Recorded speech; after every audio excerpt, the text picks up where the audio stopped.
আন্দোলনকারী যে দাবি করেছেন নির্বাহী আদেশ মূলে প্রধানমন্ত্রী বন্ধ, প্রধানমন্ত্রী কোথায় যাবে?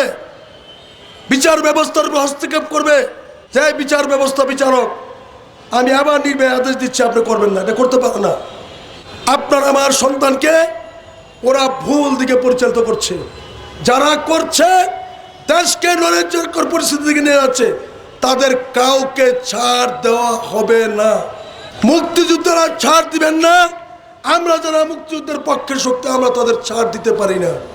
দেশের আইন শৃঙ্খলা পরিস্থিতি যদি ওই রাজাকার তুমি কে আমি কে রাজাকার রাজাকার স্লোগান দিয়ে অস্থিতিশীল করে ভাঙচুর করে মুক্তিযুদ্ধরা তো ছাড়বেনই না। আমরা মাঠে নেমেছি, মাঠে নামবো, ছাড়বো না এই বিশৃঙ্খলাকারীদের। মুক্তিযোদ্ধারা কিন্তু দলের না, সর্বদলীয়।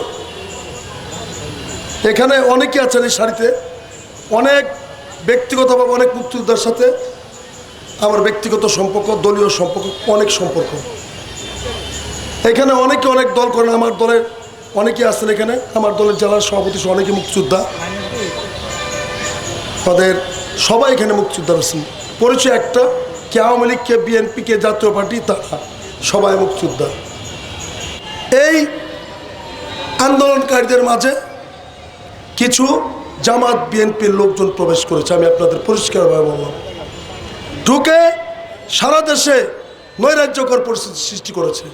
সর্বোচ্চ আদালতের একজন বিচারপতি বলেছেন বিচার ব্যবস্থা এই বিষয়ে আন্দোলন সংগ্রাম করে কোনো লাভ নাই, আদালতে এসেছে, আদালতের মাধ্যমে সিদ্ধান্ত হবে।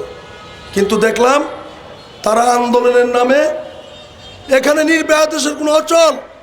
আমি আপনাদের বলে যাই, আন্দোলনকারী যে দাবি করেছেন নির্বাহী আদেশ মূলে প্রধানমন্ত্রী বন্ধ, প্রধানমন্ত্রী কোথায় যাবে? বিচার ব্যবস্থার উপর হস্তক্ষেপ করবে যে বিচার ব্যবস্থা বিচারক আমি আবার নির্বাহী আদেশ দিচ্ছি, আপনি করবেন না, এটা করতে পারে না। প্রধানমন্ত্রী রাষ্ট্রের বিচার ব্যবস্থার উপর ছেড়েছেন, যে বিচার ব্যবস্থা বিচারকরা করেন সেটি আমার সিদ্ধান্ত। সেখানে তারা কি করলেন?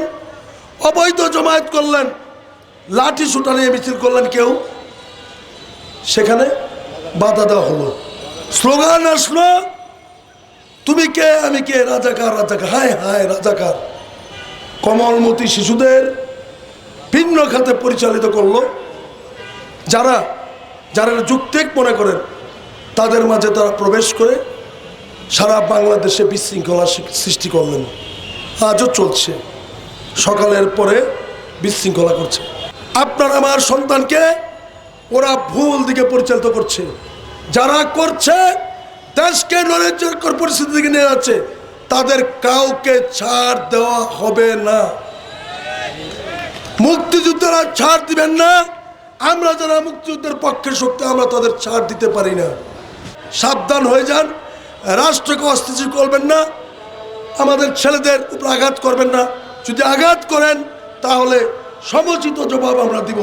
দেশের আইন শৃঙ্খলা পরিস্থিতি যদি ওই রাজাকার তুমি কে আমি কে রাজাকার রাজাকার স্লোগান দিয়ে অস্থিতিশীল করে ভাঙচুর করে মুক্তিযুদ্ধরা তো ছাড়বেনই না।